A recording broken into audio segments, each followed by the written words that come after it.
తర్వాత ఏంటంటే ముఖ భాగాల్లో చోషక రకం ముఖ భాగాలు. చోషక రకం ముఖ భాగాలు సకింగ్ టైప్ అనమాట. ఎగ్జాంపుల్ ఏంటంటే సీతాకోక చిలుక. పుష్పంలోని మకరందం చాలా లోతైన చోట ఉంటుంది, అందువల్ల మకరందాన్ని పీల్చుకోవడానికి వీలుగా దీంట్లో అనువైనటువంటి ముఖ భాగాలు ఉంటాయి సీతాకోక చిలుకలో. సో ఇది మనకు కొంచెం స్పెసిఫిక్ అనమాట. అణువులు పూర్తిగా క్షీణించి క్రియారహితంగా ఉంటాయి, పెద్ద అవసరమేం లేదు, ఎందుకంటే ఆహారాన్ని అది పీల్చుకోవడమే. అదరం ఆహార సేకరణకు ఉపయోగపడదు కనుక జంబికలే పీల్చడానికి ఉపయోగపడే సాధనాలు. అదొక ఇంపార్టెంట్ బిట్ అనమాట.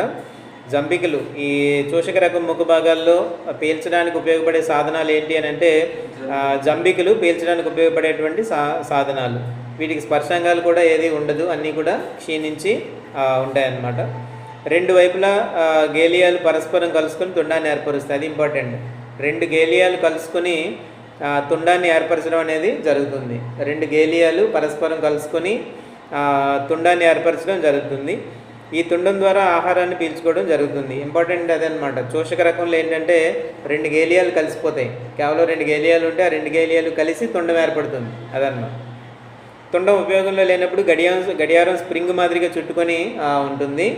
అధోగ్రస్ని లాలాజల గ్రంథులు కూడా లేవు, అది కూడా గుర్తుపెట్టుకోవాలి. అధోగ్రసం లేదు, లాలాజల గ్రంథులు లేవు, అణువులు పూర్తిగా క్రియారహితంగా ఉంటాయి, కేవలం జంబికలు మాత్రం ఉంటాయి. అవి పీల్చడానికి పనికొచ్చేటువంటి సాధనాలు. జంబికల్లో ఉండేటువంటి రెండు గేలియాలు, జంబికల్లో ఉండేటువంటి గేలియా అనేటువంటి గేలియా లెసీనియా చూసాం కదా, పడగలాగా ఉండేది. సో జంబికల్లో మళ్ళీ అందులో కూడా మిగిలిన భాగాలన్నీ కాకుండా కేవలం గేలియా మాత్రమే పొడవుగా సాగి ఉంటుంది అనమాట. అది ఇక్కడ మనం గుర్తుపెట్టుకోవాల్సింది. సో ఆహార సేకరణ జరిగేటప్పుడు తుండం నిటారుగా సాగుతుంది.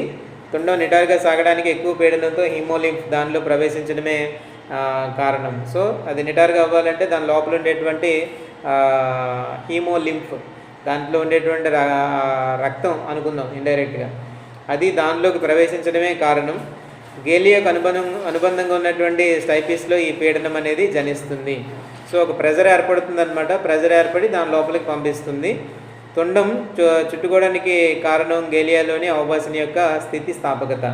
సో ఇక్కడ ఇవి చుట్టుకుని ఉంటాయి, గడియారం స్ప్రింగ్ లాగా ఉంటుంది అనమాట. అలా చుట్టుకొని ఉండడానికి కారణం ఏంటంటే దాంట్లో ఉండేటువంటి అవబాసిని యొక్క స్థితి స్థాపకత. అది కూడా మనం బిట్స్ లాగా చేసుకోవాలి. ఇంట్రెన్సిక్ కండరాల చర్యలు రక్తపీడనం వల్ల తిన్నగా సాగినటువంటి తుండము పుష్పం యొక్క మకరందంలోనికి చేరుతుంది. తర్వాత సిబేరియం అలాగే గ్రసనీలోని కండరాల చూషక చర్య వల్ల సీతాకోక చిలుక మకరందాన్ని పీల్చుకుంటుంది. ఆ డయాగ్రామ్ మీరు అక్కడ చూసేటట్టయితే తుండం పొడవుగా ఉంది, గడియారం స్ప్రింగులాగా సాగి ఉండడం జరిగింది. సో దీంట్లో ఇంకా అది మనం కరెక్ట్గా గుర్తుపెట్టుకోవాలన్నమాట. గడియారం స్ప్రింగులాగా చుట్టుకుని ఉండేది ఆ తుండం. ఏ భాగాల కలయికతో ఏర్పడుతుంది? తుండం గేలియాలు, రెండు గేలియాల కలయిక, అది పెట్టుకోవాలన్నమాట. రెండు వైపులా గేలియాలు పరస్పరం కలుసుకుని ఉన్నారు కదా. ఎన్ని అన్నమాట గేలియా అక్కడ? రెండు గేలియాలు పరస్పరం కలుసుకుని తుండాన్ని అవి ఏర్పాటు చేస్తూ ఉంటాయి. ఇది అక్కడ జరుగుతున్నటువంటి యాక్టివిటీ. జంబికలు ఉంటాయి, జంబికలే అన్నారు పీల్చడానికి పలికొచ్చే సాధనం. జంబికల్లో పార్ట్ ఏంటి అని అంటే గేలియా. ఇప్పుడు జంబికలోనే కదా గేలియా ఉంటుంది, లెసీనియా ఉంటుంది, కార్డో స్టైపిస్లు ఉంటాయి. స్టైపిస్లో పీడనం జనిస్తుంది, అంటే దాన్ని సాగడానికి వీలుగా స్టైపిస్లో. అప్పుడు ఆటోమేటిక్గా అది పొడవుగా సాగుతుంది అనమాట. సాగిన తర్వాత పూలు ఉంటాయి కదా, పూల్లో లోపల దూరంలో ఉండేటువంటి మకరందం ఏదైతే ఉంటుందో దాన్ని పీల్చుకోవడానికి పనికొస్తాయి. దాన్ని లేకపోతే మామూలుగా చిన్న చిన్న తుండంలాగా ఏదైనా ఉంటే, ఇప్పుడు ఇలాగ దోమ లేకపోతే ఈగ ఇవన్నీ ఉన్నాయనుకోండి, వాటిలో అంత తుండం ఉండదు, పొడవుగా ఉండదు అనమాట, చిన్నగా ఉంటుంది. అది పువ్వులేమో ఎక్కడో లోపల ఉంటాయి దాంట్లో మకరందం. సో అలా పీల్చుకుని ఆ ముఖ భాగాలు అలా మారిపోయాయి. సో రెండు గేలియాలు కలుసుకుని అక్కడ తుండం అనేది ఏర్పడుతూ ఉంటుందన్నమాట. సిబేరియం మరియు గ్రసనీలోని కండరాల చోషక చర్య వల్ల సీతాకోక చిలుక మకరందాన్ని పీల్చుకుంటూ ఉంటుంది. సో ఇది ఇక్కడ మనకి సంబంధించినంత వరకు చోషక రకం ముఖ భాగాలు. ఇంకా మనం చెప్పుకోలేనిది ఏంటి అని అంటే నమిలి పీల్చే రకం ముఖ భాగాలు. సో తేనెటీగలు, కందిరీగలు, వీటిలో నమిలి పీల్చే రకం ముఖ భాగాలు దీనిలో ఉంటాయన్నమాట. సో అది దీంతో మనం ఏం చెప్పుకున్నామంటే కొరికి నమిలే రకం ముఖ భాగాల గురించి మనం చూసాం. దానికి ఎగ్జాంపుల్స్ ఏంటంటే ఆర్థోప్టెరా, ఐసోప్టెరా, కోలియోప్టెరా మరియు లెపిడోప్టెరాకు సంబంధించినటువంటి లార్వాలు. సో ఆర్థోప్టెరా అంటే బొద్దింకులు, మిడతలు, వీటికి సంబంధించింది ఆర్థోప్టెరా, మిడతలు, మిగతా అవి. ఐసోప్టెరా అంటే చెదలు. ఐసోప్టెరా అంటే ఏంటంటే చెదలు అనమాట. వైట్ హ్యాండ్స్ అని అంటాము, చెదలు కంప్లీట్గా. చెదల్లో కూడా కొరికి నమిలే రకం ముఖ భాగాలు ఉంటాయి. బిట్ ఎలాగ అడగొచ్చానంటే, అంటే మనకి అవుటర్ బిట్ లాగా ఉండొచ్చు. చెద పురుగుల్లో ఉండే ముఖ భాగాలు డాష్ అని అడగొచ్చు. ఇప్పుడు ఇది డైరెక్ట్గా ఉంది కదా బిట్ ఇక్కడ, అంటే మనకు అప్పుడు ఈ ఐడియా ఉండాలి, కొరికి నమిలే రకం ముఖ భాగాలు ఐసోప్టెరాలో కూడా ఉంటాయి అని మనకు తెలియాలి. సో దీని నుంచి మనకి బిట్ రావచ్చు అనమాట. ఏంటి, చెద పురుగులలో ఉండే ముఖ భాగాలు ఏ రకానికి చెందినవి.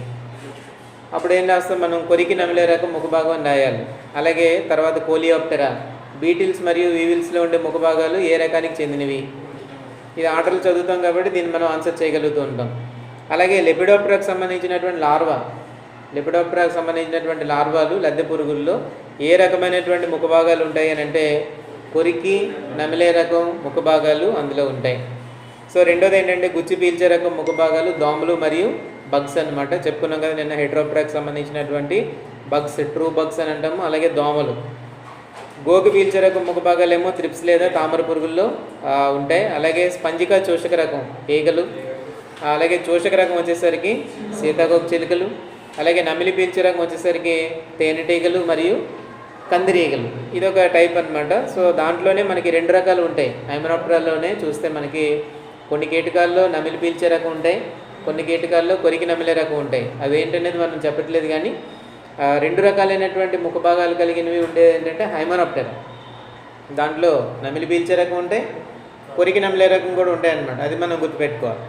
సో తేనెటీగలు, కందిరీగలు అనేవి దీనికి ఎగ్జాంపుల్స్ అన్నమాట. ఇవి ఓవరాల్గా కీటకాలు, వాటికి సంబంధించినటువంటి ముఖ భాగాలు, దానికి సంబంధించినటువంటి ముఖ్యమైనటువంటి బిట్స్ అన్నమాట.